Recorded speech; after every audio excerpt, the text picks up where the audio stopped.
৭১ জন যাত্রী নিয়ে ঢাকার পথে আসতেই খুলে পড়ল বিমানের চাকা।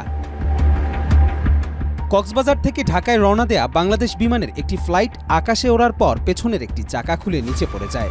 BG 436 নাম্বার ফ্লাইটটি -8-400 মডেলের এবং এতে শিশুসহ মোট ৭১ জন যাত্রী ছিলেন। বিষয়টি নিশ্চিত করে বিমান বাংলাদেশ এয়ারলাইন্সের জনসংযোগ মহাব্যবস্থাপক ABM রওশন কবির। তিনি জানান, কক্সবাজার বিমানবন্দর থেকে টেক অফের কিছুক্ষণ পরই এক চাকা বিচ্ছিন্ন হয়ে পড়ে, ফলে শাহজালাল আন্তর্জাতিক বিমানবন্দরে জরুরি অবতরণের সিদ্ধান্ত নেওয়া হয়।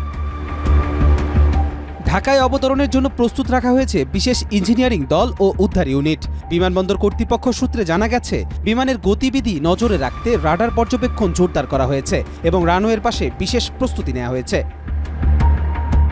বিমান প্রকৌশল বিশেষজ্ঞদের মতে, একাধিক চাকায় ভারসাম্য থাকায় এমন পরিস্থিতিতেও নিরাপদে অবতরণ সম্ভব।